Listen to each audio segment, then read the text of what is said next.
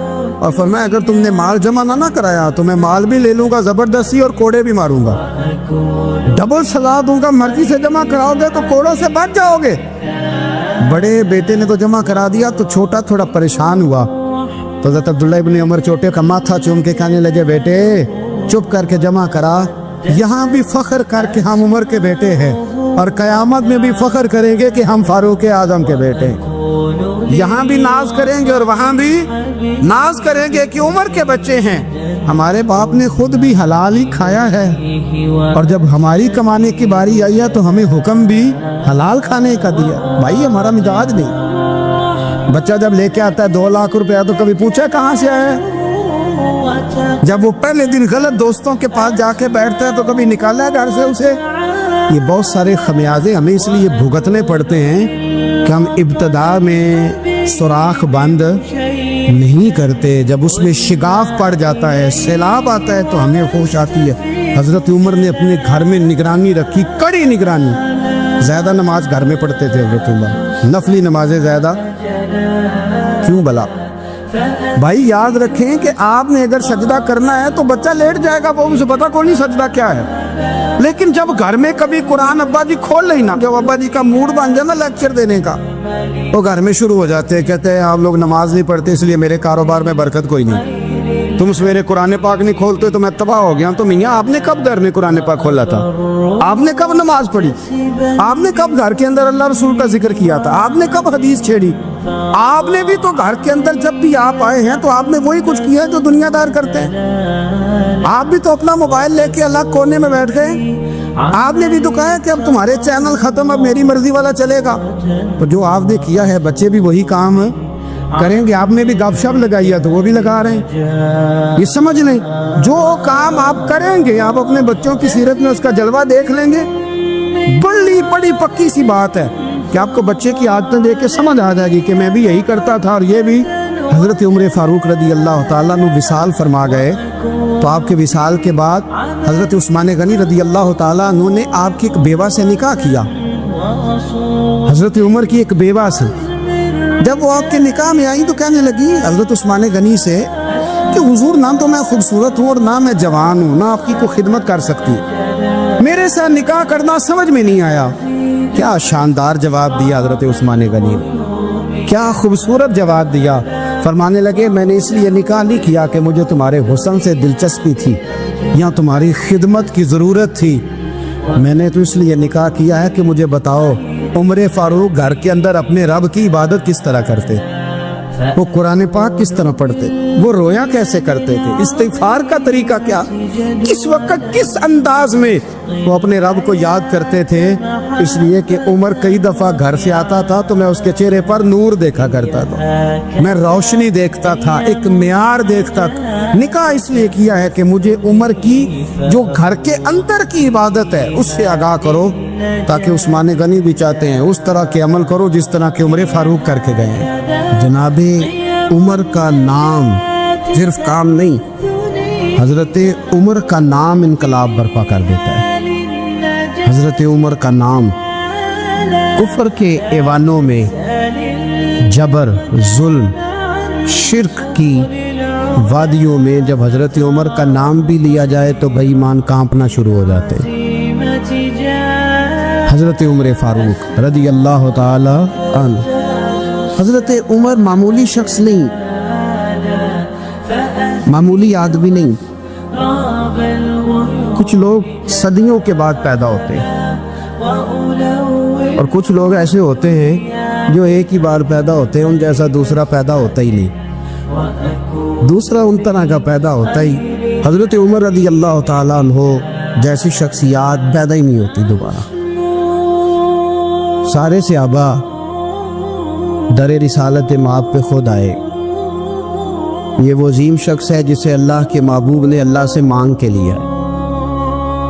کہا اے اللہ یہ مجھے دے دے. اللہ سے مانگ کے لیا ہے. اس لیے صوفیاء کہتے ہیں کچھ مرید ہوتے ہیں کچھ مراد ہوتے ہیں. کچھ مرید ہوتے ہیں کچھ مراد ہوتے ہیں. مرید وہ ہوتا ہے جو چل کے آتا ہے آ کے مرید ہوتا ہے. مراد وہ ہوتا ہے جسے کہا جاتا ہے کہ یہ کبھی میرا بن جائے نا, یہ کبھی آ جائے نا, میرا بن جائے, اس کو مراد کہتے ہیں. حضرت عمر مصطفیٰ کریم کی مراد ہیں, حضور کی مراد ہے. اللہم اعز الاسلام بے اسلام عمر ابن خطاب. اے اللہ اسلام کو عزت دے دے, میرے عمر کو کلمہ پڑھنے کی توفیق عطا فرما دے. اور کیسے دعا مانگی؟ وہ یار حضرت عمر کی تو اس فضیلت کا کوئی جواب نہیں دے سکتا. میرے رسول پاک علیہ السلام سب کے لیے ہی دعا مانگتے ہیں نا, حضور کی دعا عام ہے, لیکن مصطفیٰ کریم نے کعبے کا غلاف تھام لیا اور غلاف کعبہ کو حضور نے سینے سے لپٹایا اور سینے سے چمٹا کے کہا اے اللہ میں نے تو کبھی سوال ہی زیادہ نہیں کیے, میں کرنے آیا ہوں, مجھے عمر دے دے, عمر دے دے. حضور نے مانگ کے لیا. اور پھر جب جس کو حضور مانگے اللہ سے کہ حضرت عمر رضی اللہ تعالیٰ عنہ کا آج یوم شہادت ہے, میرا تو دل کرتا تھا کہ فجر سے باتیں شروع ہوں اور سارا دن ہی عمر کی باتیں ہوتی رہیں, سارا دن جناب عمر کی باتیں, سارا دن. اس لیے کہ ذکر جناب عمر کا ہوگا پر راضی اللہ کے رسول ہوں گے صلی اللہ, تو جاگ کے بیٹھے, خوش ہو کے بیٹھے. ہمارے ہاں منایا ہی نہیں جاتا بابے اللہ کی تا ساؤن پادروں اسو کتا تے منڈے جنوری فروری.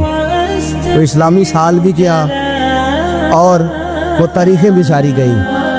یکم محرم امت مسلمہ کے لیے بہت بڑا دن ہے, بہت بڑا دن. یہ شہادت ہے حضرت عمر فاروق رضی اللہ تعالی عنہ. یہاں چھوٹی چھوٹی باتوں پہ گورنمنٹ چھٹی کرتی پھرتی ہے, چھوٹی چھوٹی باتوں. الیکشن ہو گیا تو چھٹی, فلاں جگہ پہ تھوڑا سا کسی نے خبر دے دی کہ کوئی پریشانی ہے تو چھٹی, فلاں جگہ جی ہو گیا تو چھٹی. یہاں تک کہ فلاں وزیر صاحب فلاں علاقے میں آئیں گے تو سارے علاقے کو چھٹی. اور اب تو اس سے بڑا حال ہونے لگا ہے, اگر جن لوگوں کی سندھ میں حکومت ہے ان کے لیڈر کا دن آیا تو اس دن چھٹی, اور جن کی پنجاب میں حکومت ہے ان کا دن آیا تو چھٹی.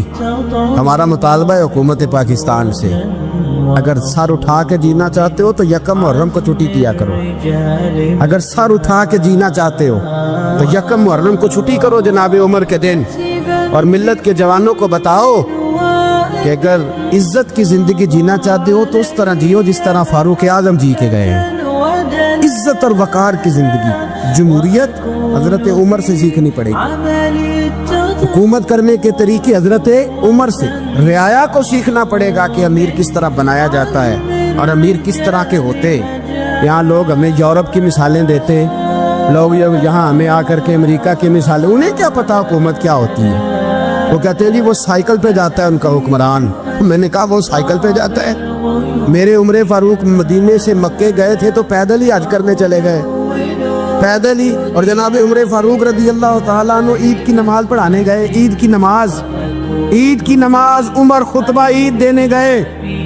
اور اس زمانے میں کون سا غریب ہے جو ننگے پاؤں جاتا ہو, کون سا غریب ہے جو مسجد ننگے پاؤں جاتا ہو. لوگوں نے تو 3 قسم کی چپلیں رکھی ہوئی ہیں, ایک مسجد جانے کی علیحدہ ہے, گھر پہننے کی علیحدہ ہے, شادی بیاہ پہ جانے کی چپل علیحدہ ہے. حضرت عمر فاروق رضی اللہ تعالیٰ عنہ نکلے عید کا خطبہ دینے کے لیے تو بیوی سے کہنے لگے جوتا. اس نے کہا صاحب اتنی دفعہ ٹوٹا ہے اب گانٹھا نہیں جا سکتا, اتنی دفعہ ٹوٹا ہے کہ اب دوبارہ پیمند نہیں لگ سکتے. حضرت عمر کہنے لگے چل کوئی حرج نہیں رہے, بغیر جوتے کے ننگے پیر ہی چلتے ہیں, کوئی حرج نہیں. تو کہنے لگے لوگ کیا کہیں گے. فرمایا چپ کر, لوگ جس دن عمر نے یہ دیکھ لیا نا لوگ اس کے بارے میں کیا کہتے ہیں, اس دن عمر عمر نہیں رہے گا. تو کہا پھر آپ کا نظریہ کیا ہے. فرمایا میرا نظریہ یہ ہے کہ رب رسول میرے بارے میں کیا کہتے ہیں.